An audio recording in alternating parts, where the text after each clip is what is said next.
Hello everyone, welcome to Vani online study point. दोस्तों, आज की इस वीडियो में हम प्रेजेंट कंटिन्यूअस टेंस के विषय में अध्ययन करेंगे। यदि आप हमारे चैनल पर नए हैं तो आप चैनल को सब्सक्राइब जरूर कर लीजिए और बेल आइकन के बटन को प्रेस करके लाइक और शेयर जरूर कर लीजिए ताकि आने वाली हर एक वीडियो का नोटिफिकेशन आपको समय से मिल जाए। वीडियो को बिना स्किप के अंत तक जरूर देखना है। यदि आप अच्छी तरह से वीडियो को देखते हैं तो मैं निश्चित रूप से कहता हूं कि आपका कोई भी डाउट इस टाइम से संबंधित नहीं रहेगा। हर एक रूल्स को बड़े ही बारीकी से समझाया गया है। कितना भी कमज़ोर बच्चा क्यों ना हो वो भी अच्छी तरह समझेगा, बस ध्यानपूर्वक समझेगा। तो आइए स्टार्ट करते हैं। सबसे पहले ये देखते हैं कि इस टेंस की हिंदी में पहचान क्या है। इस टेंस के हिंदी वाक्यों की जो मुख्य क्रिया है उनके अंत में रहा है, रही हैं, रहे हैं, रहे हो, रही हूँ, रहा हूँ जैसे सब समूह आते हैं। जैसे मैं घर जा रहा हूँ, वह घर जा रही है, वे घर जा रहे हैं, वे कहाँ रह रहे हैं।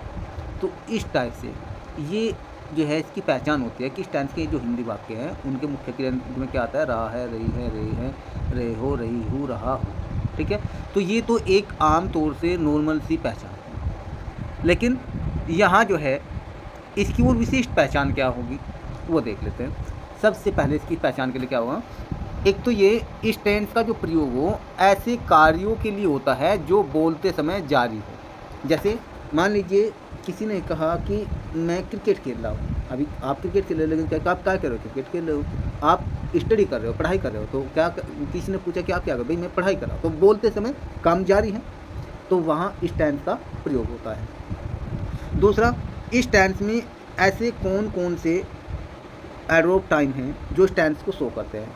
जैसे एक तो नाउ, अब, एट प्रेजेंट हाल में, एट मोमेंट अक्षण में, पल में, this evening, this morning, currently आदि। जो ये दिए हुए हैं वर्ड ये हमारे प्रेजेंट कंटिन्यूअस टेंस को शो करते हैं। ये आपको ध्यान रखना है। नेक्स्ट, तीसरा रूल प्रेजेंट कंटिन्यूअस का कहाँ प्रयोग होता है। इस टेंस का प्रयोग उस अस्थायी कार्य के लिए होता है जो बोलते समय नहीं हो, ठीक है, किंतु ठीक समय के आसपास या इन दिनों वह जारी रहे। अब मान लीजिए आप अपने दोस्त से कहते हैं कि आप क्या कर रहे हैं, और वो कह रहा है कि भाई मैं जो है रामायण का पाठ कर रहा हूँ, रामायण का पाठ कर रहा हूँ, या मैं भगवत गीता का पाठ कर रहा हूँ। अब उस समय आपको रास्ते में मिला, वहाँ उस समय क्या वो पाठ कर रहा है, नहीं था, लेकिन ये अस्थायी कार्य है, परमानेंट नहीं, अस्थायी कार्य हो गया ये। लेकिन बोलते समय तो नहीं हो रहा, लेकिन आसपास तो उसका प्रभाव जारी है ना, इन दोनों जारी है ना। तो इसलिए इस टेंस का जो प्रयोग है उस अस्थायी कार्य के लिए भी होता है जो बोलते समय नहीं हो किंतु ठीक समय के आसपास या इन दिनों था, दीज डेज वह जारी रहे, तब वहाँ प्रेजेंट कंटिन्यूअस टेंस का प्रयोग होता है। ऐसे ही इस टेंस का जो प्रयोग है निकट भविष्य के लिए, निश्चित कार्यक्रम या योजना के लिए होता है। जैसे ये कहता है मैं कल दिल्ली जा रहा हूँ, निकट भविष्य में योजना बनाइए। मैं आज रात एयरपोर्ट जा रहा हूँ, मैं कल रात उनसे मिल रहा हूँ। तो निकट भविष्य में कोई योजना बनाई, एक निश्चित कार्यक्रम हो गया, लेकिन होगा तो पूरा फ्यूचर में ही ना। तो ऐसी कंडीशन में जब जो है निकट भविष्य के लिए कोई कार्यक्रम निश्चित होता है या कोई योजना होती है, तब वहाँ भी प्रेजेंट कंटिन्यूअस टेंस का प्रयोग होता है। लेकिन ऐसे वाक्यों का जो बोल है फ्यूचर में होता है। एक और ये भी जैसे अब इसमें कौन कौन से एडवर्ब टाइम होंगे, जैसे टू नाइट, आज रात, today, tomorrow, next day, next night, next moment, next week, next month, next year, this morning, this evening, 3 o'clock, 2 AM और 9 PM। ये जितने भी ये एडवर्ब ऑफ टाइम हैं जो समय को शो करते हैं, तो इनका जो प्रयोग है ये हमारा प्रेजेंट कंटिन्यूअस टेंस में होगा। ये आपको नोट रख लेना है। अब यहाँ जो है पांचवा रूल, ऐसी कौन सी वर्ब है जो प्रेजेंट कंटिन्यूअस टेंस में नहीं बनती है। जैसे नो, इसमें इंग फॉर्म ING नहीं लगता। See, hear, forget, require, possesses, believe, look, notice, smell, taste, like, remember, belong to, equal, seen, appear, hate, love, want, wish, ever, dislike, keep, need, dare, suppose, trust, on, depend, ये जितनी भी क्रियाएं हैं, इनका प्रयोग कभी भी प्रेजेंट कंटिन्यूअस टेंस में नहीं होता, अर्थात इनमें आईएनजी फॉर्म का प्रयोग नहीं होता है। ये आपको ध्यान रखना है। अगर कोई सेंटेंस ऐसा आ जाए जैसे मैं सुन रहा हूँ, मैं देख रहा हूँ, मैं उसे जान रहा हूँ, मैं उसे प्रेम कर रहा हूँ, ऐसे तो ऐसे समझ लीजिए अगर इस टाइप की वर्ब आती है तो वहाँ पे आपको प्रेजेंट इंडेफिनिट टेंस में वाक्य बनाना है, ना कि प्रेजेंट कंटिन्यूअस टेंस। ये आपको ध्यान रखना है। और भी इनसे जुड़े हुए बहुत ही मोस्ट इम्पोर्टेंट रूल्स है, लेकिन ये हम नेक्स्ट वीडियो में बताएंगे। अभी थोड़ा जो है उतना ही बताएंगे जितना आप अच्छे से कवर कर सकें। नेक्स्ट, अब ETR इंग्लिश ट्रांसलेशन रूल या इंग्लिश स्ट्रक्चर रूल में क्या है। अब इस टेंस के हिंदी वाक्य की अंग्रेजी कैसे बनाएंगे। आपको पता है कि इस टेंस के हिंदी वाक्य की मुख्य क्रिया के अंत में रहा है, रही है, ये तो आता है। इनके साथ में जो है, हो, हूँ, इनकी अंग्रेजी के लिए सब्जेक्ट के अनुसार जो सहायक क्रिया है इज, आर, एम का प्रयोग करते हैं। इस टेंस की प्रेजेंट कंटिन्यूअस टेंस की सहायक क्रिया कौन सी है, इज, आर और एम। सब्जेक्ट के अनुसार इनका प्रयोग करते हैं, है, हो और हु की अंग्रेजी के लिए। आपको ये बात अच्छी तरह से याद रख लेनी है। दूसरा, अंग्रेजी अनुवाद के नियम में क्या है कि इस टेंस में चाहे वाक्य किसी भी प्रकार का हो, एक्टिव हो, इसके लिए हमेशा मैन वर्ब की फर्स्ट फॉर्म में आईएनजी लगाते हैं। ठीक है। तीसरा रूल, अब हमें पता है कि इस टेंस की 3 सहायक क्रिया होगी, इज, आर, एम। तो ये भी पता होना चाहिए कि किन किन सब्जेक्ट के साथ इनका प्रयोग होता है। वे कौन कौन से सब्जेक्ट हैं जिनके साथ इज आएगा, जिनके साथ आर आएगा, जिनके साथ एम आएगा। हिंदी में कौन से वर्ड होंगे जिनके साथ ये आएंगे और अंग्रेजी में कौन से वर्ड होंगे, ये भी आपको पता होना चाहिए। ये सब जो है वीडियो में दिया हुआ है, आप अंत तक जरूर देखिए, स्किप ना कीजिए। वीडियो थोड़ी बड़ी हो सकती है, कोई बात नहीं, लेकिन निश्चित रूप से मैं कहता हूँ आप बहुत अच्छी तरह देखिए, आपको डाउट नहीं रहेगा। अब यदि सब्जेक्ट जो है हिंदी में मैं, अंग्रेजी में आई हो, तो सहायक क्रिया जो है एम का प्रयोग करेंगे, है या हूँ की अंग्रेजी के लिए, और मैन वर्ब की फर्स्ट फॉर्म में आईएनजी लिखेंगे, ये ध्यान रखना। ठीक है। दूसरा, यदि सब्जेक्ट जो है इंग्लिश में तो वी और हिंदी में हो हम, अंग्रेजी में यू या इंग्लिश क्या बात है कि है, हिंदी में कहेंगे तुम या आप। हिंदी में सब्जेक्ट वे या उन्होंने, जिसे वे उसे पीट रहे हैं, ठीक है ना, तो इनकी अंग्रेजी के लिए दे आएगा। सब्जेक्ट दे हो, सब्जेक्ट वी, यू, दे, या कोई भी अदर प्लूरल सब्जेक्ट हो, तो सहायक क्रिया जो है आर का प्रयोग करके मुख्य क्रिया की इंग फॉर्म लिखते हैं। मुख्य क्रिया की इंग फॉर्म यानी मुख्य क्रिया की प्रथम अवस्था में आएंगे तो लिखना ही लिखना है। ठीक है, ये आपको नोट कर लेना है। नेक्स्ट रूल क्या है इसमें, यदि सब्जेक्ट हिंदी में वह, उसने, उन्होंने सम्मान के लिए, जैसे पिताजी आए थे, उन्होंने खाना नहीं खाया, तो सम्मान के लिए उन्होंने कहेंगे ना, तो वहाँ उन्होंने के लिए ही, अगर लेडीज़ है तो उन्होंने के लिए सी कहेंगे सम्मान के लिए। तो यहाँ जो है वह, उसने या उन्होंने सम्मान के लिए आ गया। ऐसी कंडीशन में यहाँ पे सब्जेक्ट ही या सी, पुरुष है तो ही, स्त्री है तो सी। इट यानी यह के लिए सहायक क्रिया इज का प्रयोग करके मुख्य क्रिया की इंग फॉर्म लिखते हैं। ये अंग्रेजी अनुवाद का नियम हो गया। अब मैं आपको ये भी बता दूं, ये भी आप बहुत अच्छी तरह से नोट कर लेना कि जो ये प्रोनाउन होते हैं, मैं, I, we, you, they, he, she, it, ये कौन से पर्सन के प्रोनाउन हैं, इनका सब्जेक्टिव केस ये क्या है, ऑब्जेक्टिव केस क्या है, पॉजेसिव केस क्या है, ये भी आपको अच्छी तरह से पता होना चाहिए, क्योंकि ये भी बहुत इम्पोर्टेंट है अंग्रेजी में। अब सबसे पहले जो फर्स्ट पर्सन के जो प्रोनाउन हैं, एक तो आई और वी, फर्स्ट पर्सन के जो प्रोनाउन कौन कौन से हैं, आई और एक होगा वी, ये फर्स्ट पर्सन के प्रोनाउन हैं, आई और वी फर्स्ट पर्सन के प्रोनाउन हैं। अब यहाँ सबसे पहले हम बात करते हैं सब्जेक्टिव केस की। सब्जेक्टिव केस होता है कर्ता कारक, नॉमिनेटिव केस भी बोलते हैं इसे, nominative case. Subjective case I हो गया, आई का हिंदी में अर्थ मैं या मैंने। अब आई का ऑब्जेक्टिव केस जो है क्या हो गया, मी। आई का ऑब्जेक्ट मी, हिंदी में कहेंगे मुझे। अब बात कर लेते हैं इसके पॉजेसिव केस की, अधिकरण कारक की। जो पॉजेसिव जो केस है इसमें दो मुख्य बात होगी, एक तो पॉजेसिव एडजेक्टिव की और पॉजेसिव प्रोनाउन की। यहाँ जो पॉजेसिव एडजेक्टिव हैं, आई का पॉजेसिव केस माई और माइन आपने ये पढ़ा है, लेकिन इसके भी विशेष रूप में क्या है कि माई जो है पॉजेसिव एडजेक्टिव है। माई का हिंदी अर्थ मेरा, मेरी, मेरे, अपना, अपनी, अपनी, यानी आई के साथ अपने की अंग्रेजी माई का प्रयोग करते हैं, अपनी की अंग्रेजी माई, अपने की अंग्रेजी माई, ठीक है। मेरा, मेरी, मेरे, ये भी आपको नोट रखना है।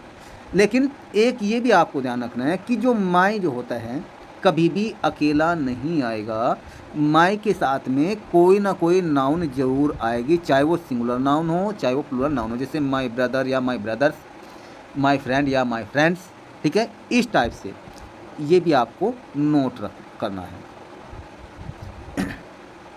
नेक्स्ट है पॉजेसिव प्रोनाउन। अब आई का पॉजेसिव जो प्रोनाउन है वो माइन है। माइन का हिंदी में अर्थ मेरे वाला, मेरे वाली, मेरे वाले। लेकिन आपको ध्यान ये रखना है कि जो माइन है, माइन के साथ में कभी भी नाउन नहीं आएगी, और न ही जो माइन जो है, माइन से कोई वाक्य शुरू होता है, वाक्य के शुरू में भी नहीं आएगा माइन, हमेशा लास्ट में ही आएगा। जैसे दिस बुक इज माइन, ये कहेंगे ज़्यादा जोर देगा खाने के लिए।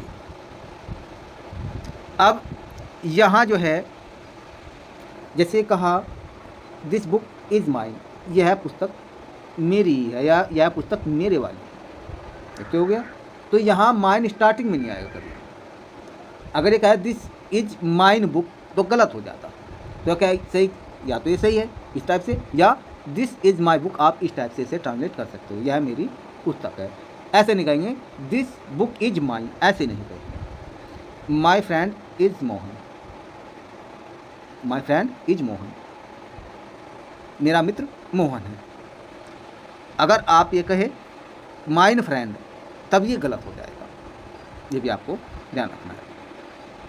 अब एक और ये भी आपको बता दें, यदि जो है आए जैसे मैंने यह काम स्वयं ही किया, या मैं यह काम स्वयं ही कर रहा हूँ, मैं यह कार्य अपने आप कर रहा हूँ, मैं यह काम खुद ही कर रहा हूँ, अगर इस टाइप से आए तो आई के साथ स्वयं या खुद या अपने आप की अंग्रेजी के लिए माई सेल्फ का प्रयोग करते हैं, ये भी आपको नोट रखना है, ठीक है।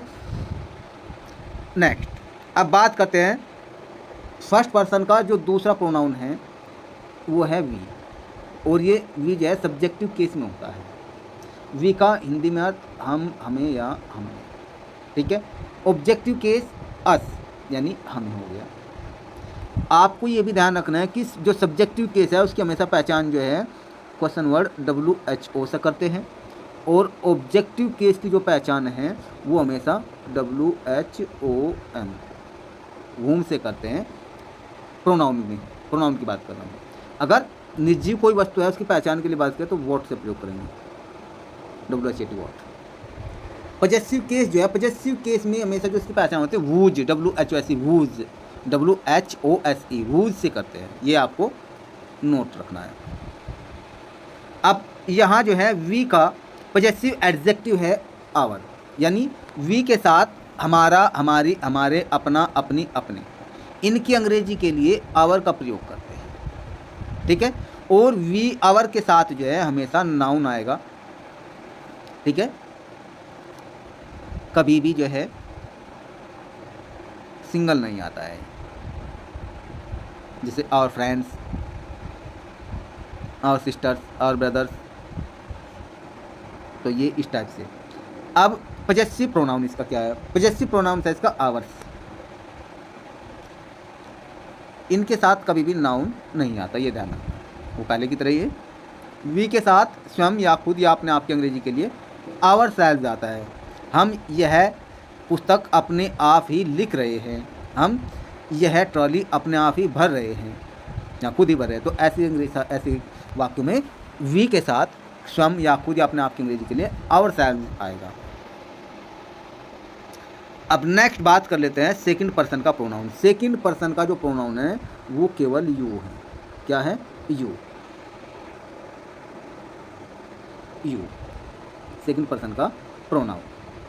अब यहाँ यू जो है इसका सब्जेक्टिव केस यू ही है, हिंदी में इसका अर्थ बनेगा तुम, आप, तुमने, तू।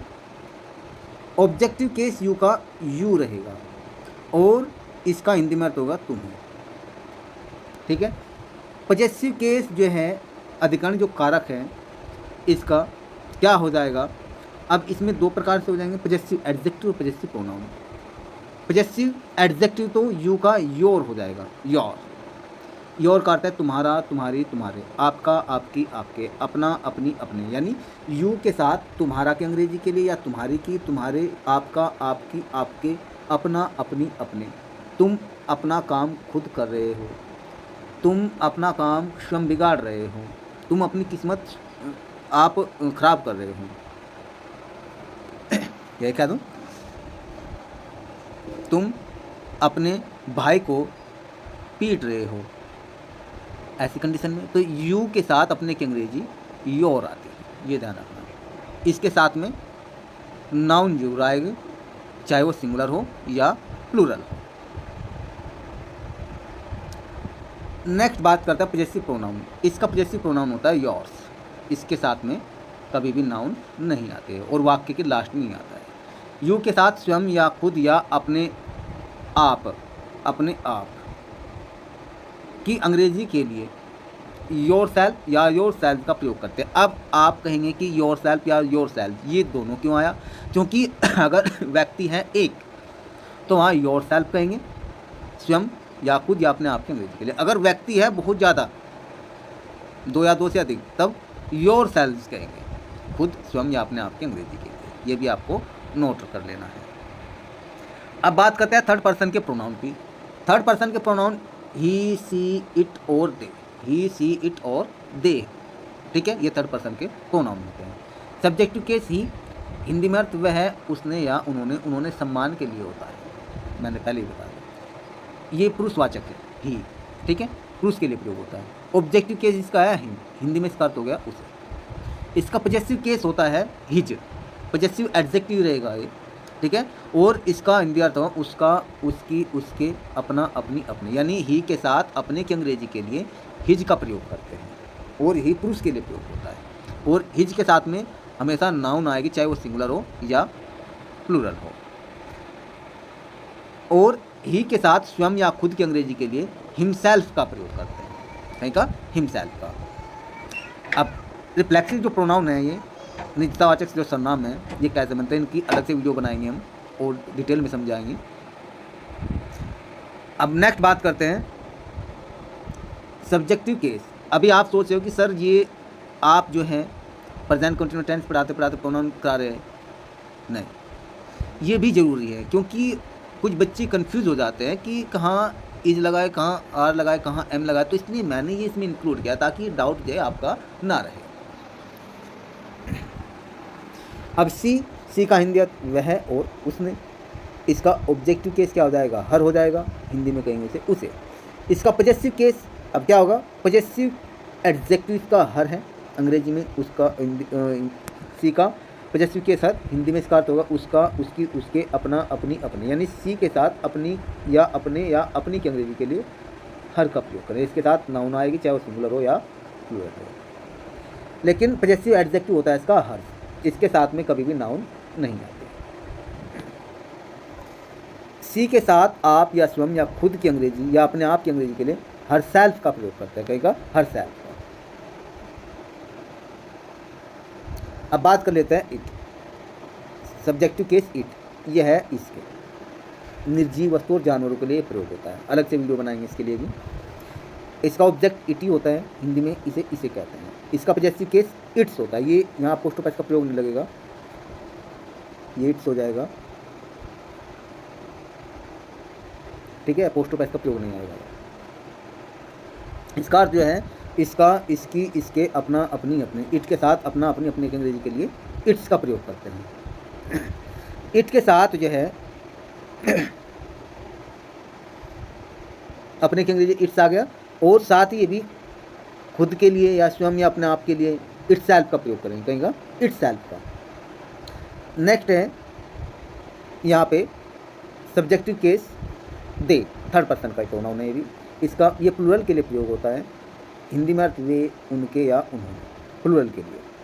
ऑब्जेक्टिव केस दैम, हिंदी में अर्थ कहेंगे उन्हें।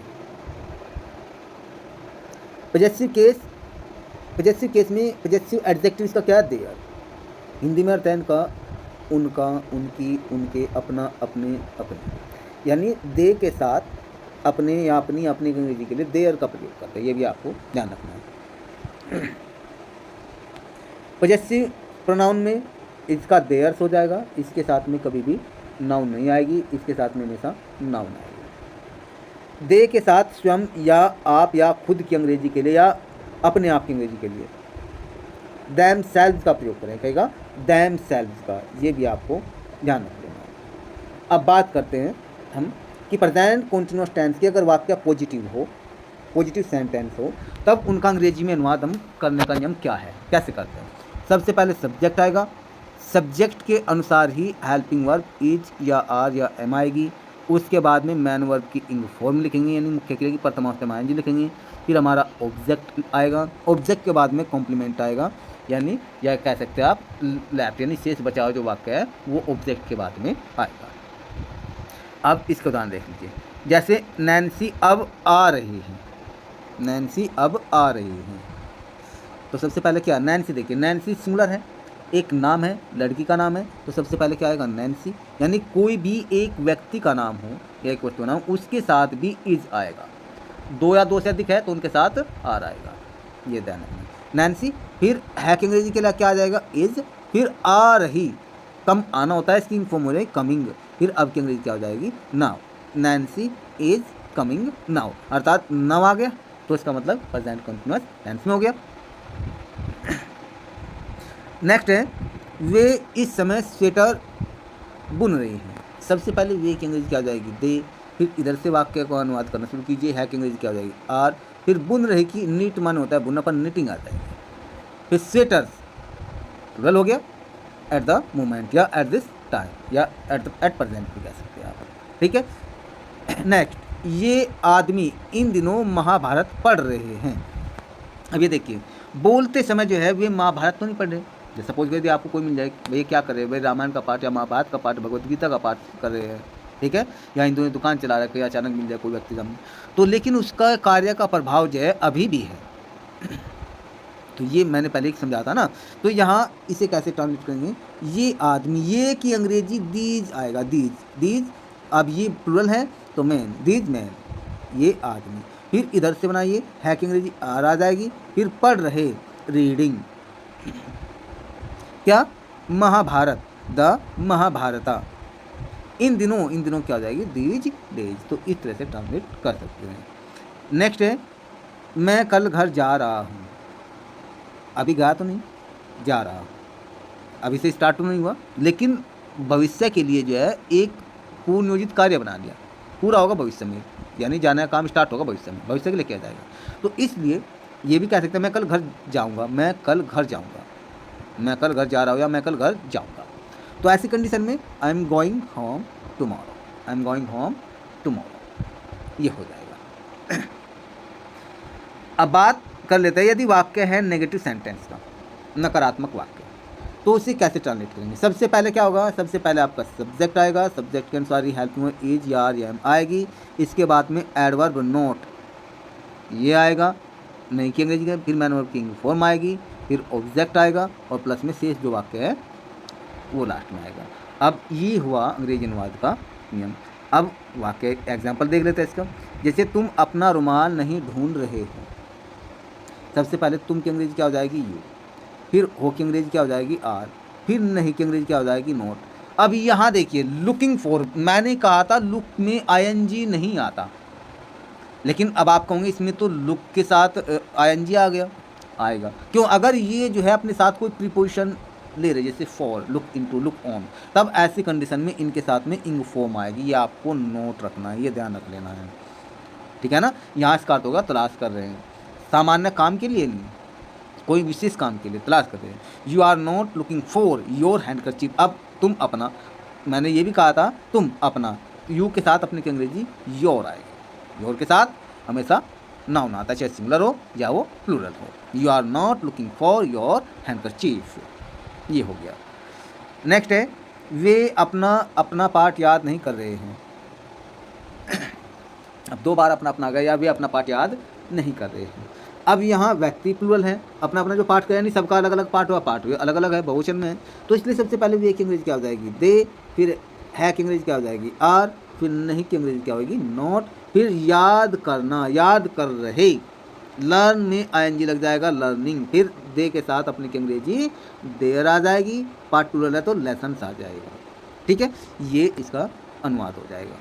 अब नेक्स्ट टाइप के जो वाक्य है इंटरोगेटिव सेंटेंसेस, यानी प्रश्नवाचक वाक्य। अब प्रश्नवाचक जो वाक्य है ये भी 2 प्रकार के होता है। एक तो होते हैं टैग टाइप के, टैग टाइप, यस और नो टाइप।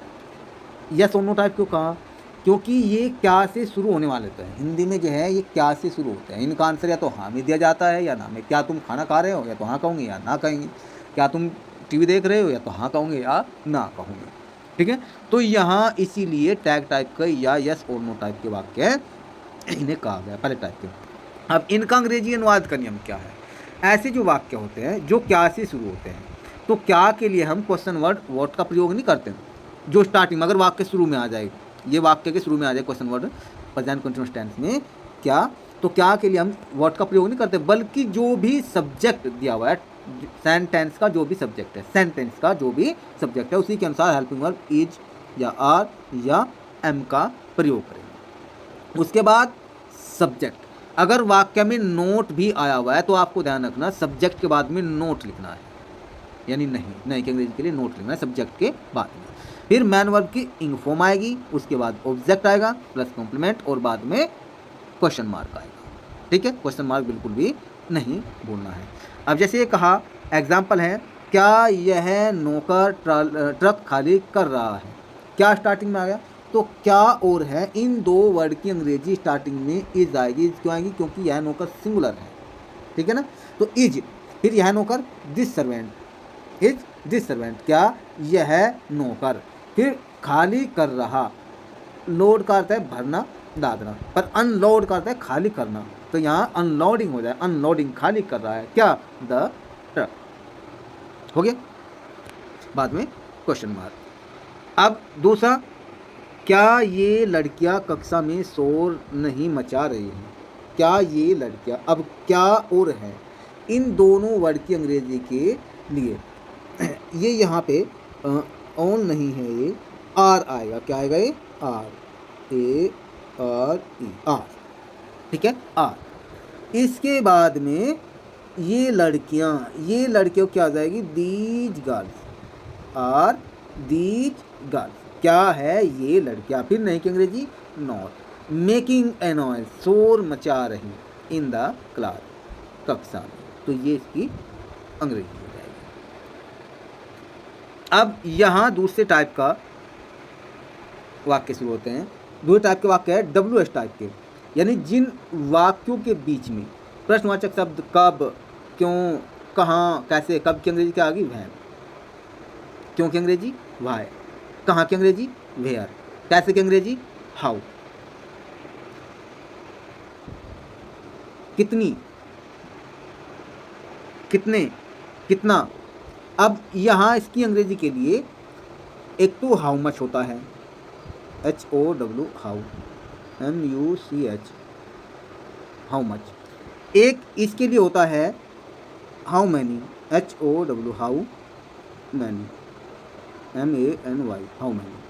लेकिन इनमें अंतर क्या है, कितना, कितनी और कितने। यदि मात्रावाचक है, जिससे मात्रा का बोध हो, क्वांटिटी का बोध हो, तब वहाँ जो है हाउ मच का प्रयोग करते हैं, जैसे कितनी चीनी, कितना पानी, कितना दूध, ठीक है ना, तब ऐसी कंडीशन में हाउ मच का प्रयोग होता है। लेकिन जब संख्या का बोध हो, जैसे कितने लड़के, हम गिन सकते हैं, काउंट कर सकते हैं, कितनी लड़कियां, कितनी किताबें, कितनी बकरियां, इन्हें काउंट कर सकते हैं, तब वहाँ हाउ मैनी का प्रयोग होता है, ठीक है।